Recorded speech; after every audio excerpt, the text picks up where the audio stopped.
신출내기 국회의원 노무현을 사람들의 뇌리에 각인시킨 것은 1988년 50 청문회였다. 공직자의 윤리에 속하는 윤리에 해당되는 공직자의 업무에 관한 것도 기본적인 것은 취급하시죠. 예. 그런데 정치자금법만 모릅니까?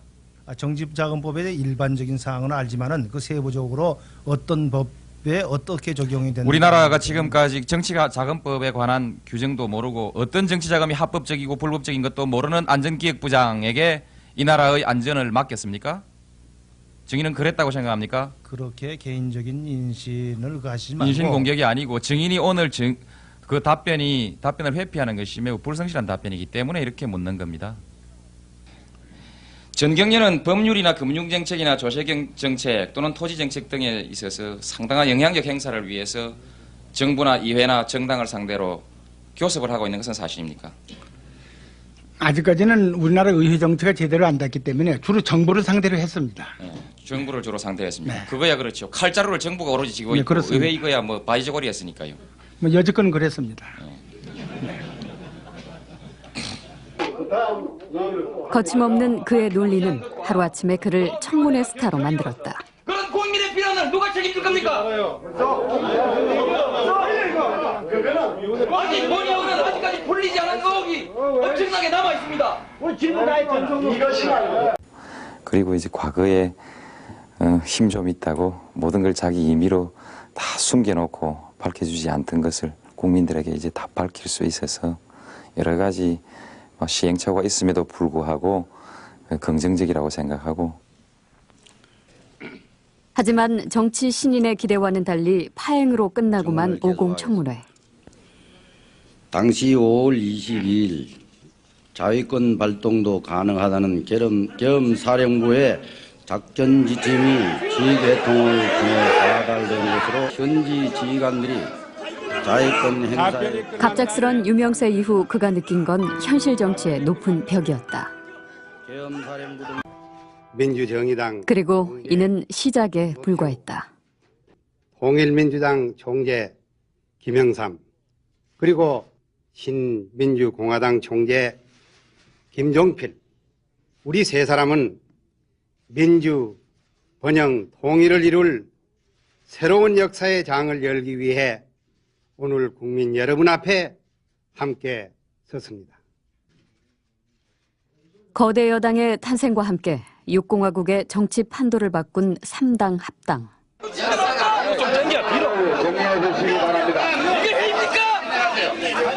노무현은 결단을 내려야만 했다.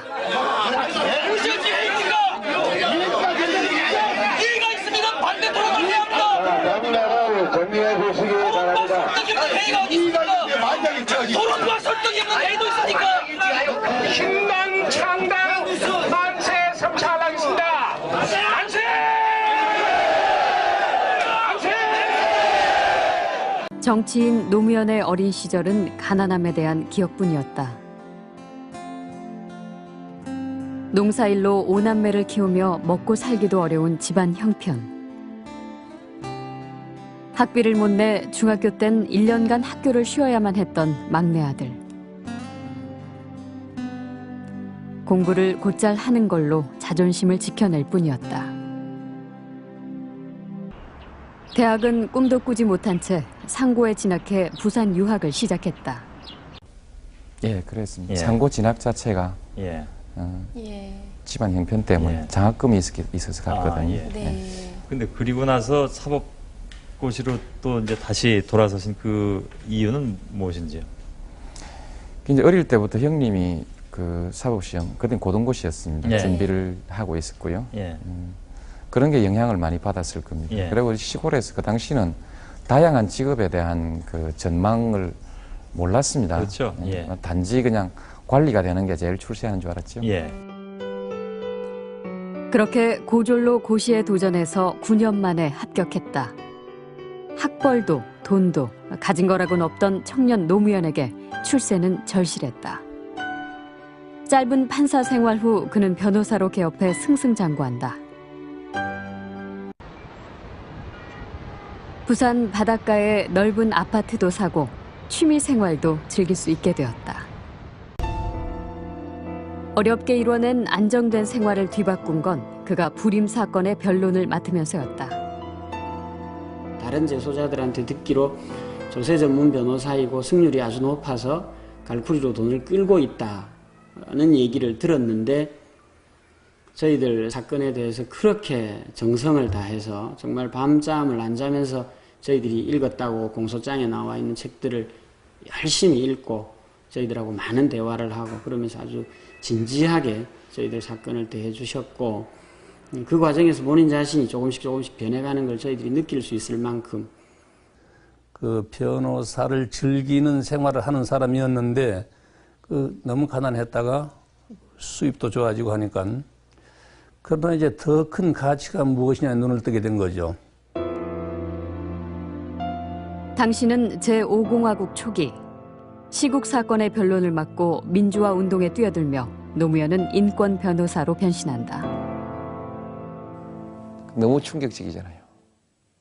우리가 무슨 변호사하고 헌법이 어떻고 무슨 법이 어떻고 하는 얘기가 너무나 무색하고 나중에 보니까 이제 나도 제법 구호도 외치고 시위도 하고 이래 하더라고요.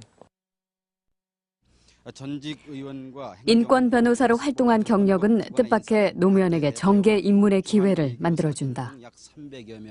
13대 총선을 앞두고 있는 시점, 통일민주당 김영삼 총재의 제안이었다.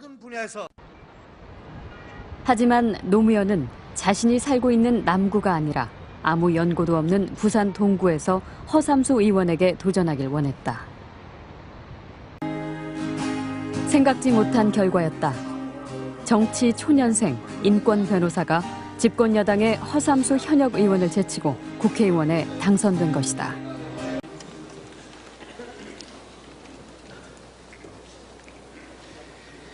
존경하는 의원 여러분, 그리고 국무위원 여러분, 부산 동구에서 처음으로 국회의원이 된 노무현입니다. 국무위원 여러분, 저는 별로 성실한 답변을 요구 안 합니다. 성실한 답변을 요구해도 비슷하니까요. 제가 생각하는 이상적인 사회는 더불어 사는 사람 모두가 먹는 것, 입는 것 이런 걱정 좀 안 하고 더럽고 안 입고 온 꼬라지 좀 안 보고 그래서 하루하루가 좀 신명나게 이어지는 그런 세상이라고 생각을 합니다.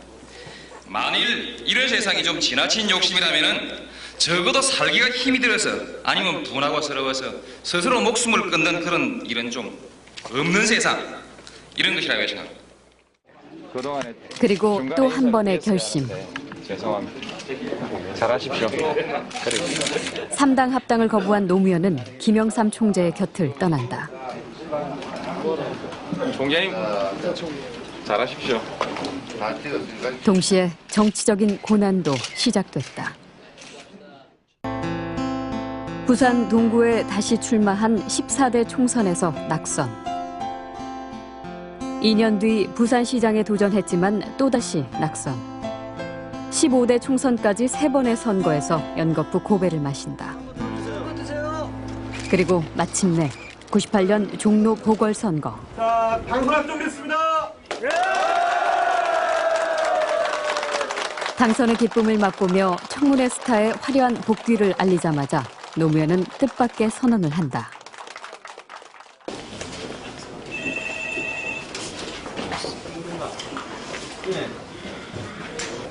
저는 오늘 여러분 앞에서 16대 총선에서 영남, 특히 그중에서도 부산 경남 지역에서 출마할 결심을 밝혀드립니다.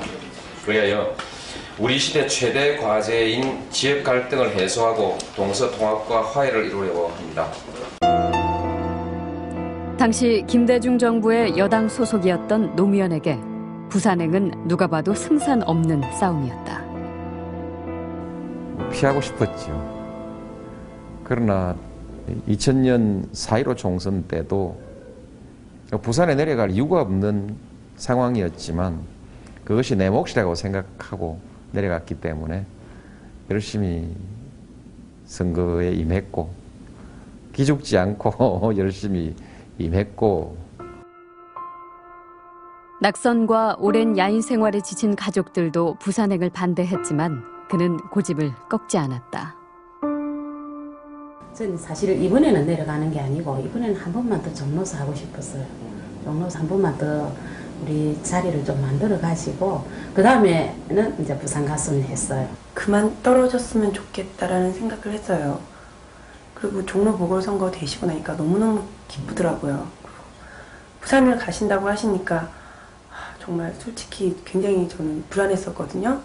근데 선거운동을 하면서 선거운동도 재밌었어요. 왜냐면 될 것 같은 선거였거든요.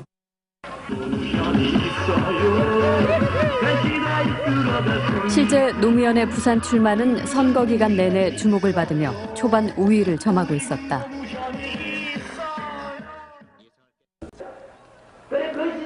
하지만 합동 유세가 시작되고 본격적인 선거전에 돌입하면서 전세는 예측할 수 없는 방향으로 흘러갔다. 노무현 후보가 낙선이 이번에 꼭 돼야 우리 부산을 죽이기를 골몰을 하고 있는 이 김대중 정권이 정신을 차리기 때문입니다. 앞으로 부산의 전통적인 반김대중 정서가 선거 전에 악영향을 끼치기 시작했다. 선거일이 가까워질수록 지지율은 내려갔다. 선거 사흘 전에 발표된 남북 정상회담 성사도 악재로 작용했다. 북부 강서의 플라 허태열 결과는 낙선. 노무현의 부산행은 그저 의미 있는 도전일 뿐이었다. 진 선거가 그때가 이제 4번째 졌죠. 진 선거가 정말 고통스럽고 힘들다라는 그런 이야기들은 좀 하셨어요. 그 당시 뭐 노무현 전 대통령이 뭐 부산에 출마한다고 그래서 우리 한국 정치가 뭐 그 지역 구도가 뭐 변화가 있는 건 아니죠. 다만 그런 의지가 그걸 타파해보려는 의지가 있는 정치인이 있다는 거 이렇게 좀 각인됐던 것 같습니다. 어떤 하나의 상징성이 되어버렸죠. 그것이 이제 노무현 전 대통령의 이제 대선 출마의 일종의 어떤 상징성이 되었고. 행사를 위해서 정부나 의회나 정당을 상대로 교섭을 하고 있는 것은 사실입니까? 아직까지는 우리나라 의회 정치가 제대로 안 됐기 때문에 주로 정부를 상대로 했습니다. 네, 정부를 주로 상대했습니다. 네. 그거야 그렇죠. 칼자루를 정부가 오로지 쥐고 있고 그렇습니다. 의회 이거야 뭐 바위저고리였으니까요. 뭐 여지껏은 그랬습니다. 거침없는 그의 논리는 하루아침에 그를 청문회 스타로 만들었다. 그런 국민의 비난을 누가 책임질 겁니까? 아직 본의원은 아직까지 풀리지 않은 의혹이 엄청나게 남아 있습니다. 우리 질문 다 했잖아. 이것이 그리고 이제 과거에 힘 좀 있다고 모든 걸 자기 임의로 다 숨겨놓고 밝혀주지 않던 것을 국민들에게 이제 다 밝힐 수 있어서 여러 가지 시행착오가 있음에도 불구하고 긍정적이라고 생각하고. 신출내기 국회의원 노무현을 사람들의 뇌리에 각인시킨 것은 1988년 50 청문회였다. 공직자의 윤리에 관한 속하는 윤리에 해당되는 공직자의 업무에 관한 것도 기본적인 것은 알고 취급하시죠. 있습니다. 예. 그런데 정치자금법만 모릅니까? 정치자금법의 일반적인 사항은 알지만은 그 세부적으로 어떤 법에 어떻게 적용이 되는 우리나라가 지금까지 정치자금법에 관한 규정도 모르고 어떤 정치자금이 합법적이고 불법적인 것도 모르는 안전기획부장에게 이 나라의 안전을 맡겼습니까? 증인은 그랬다고 생각합니까? 그렇게 개인적인 인신을 가시지 말고 인신 공격이 아니고 증인이 오늘 그 답변을 회피하는 것이 매우 불성실한 답변이기 때문에 이렇게 묻는 겁니다. 전경련은 법률이나 금융정책이나 조세정책 또는 토지정책 등에 있어서 상당한 영향력. 공부를 곧잘 하는 걸로 자존심을 지켜낼 뿐이었다. 대학은 꿈도 꾸지 못한 채 상고에 진학해 부산 유학을 시작했다. 예, 그랬습니다. 예. 상고 진학 자체가 예. 집안 형편 때문에 예. 장학금이 있어서 갔거든요. 예. 네. 근데 그리고 나서 사법고시로 또 이제 다시 돌아서신 그 이유는 무엇인지요? 이제 어릴 때부터 형님이 그 사법시험, 그때는 고등고시였습니다. 예. 준비를 하고 있었고요. 예.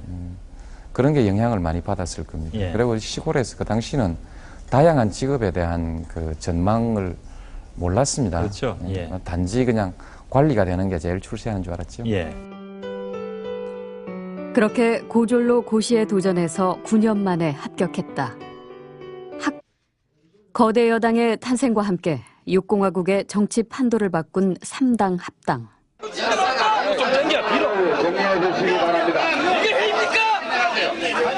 노무현은 결단을 내려야만 했다.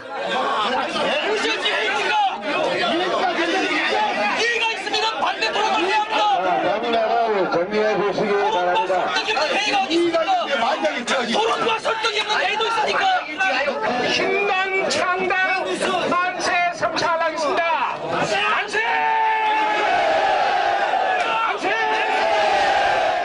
정치인 노무현의 어린 시절은 가난함에 대한 기억뿐이었다.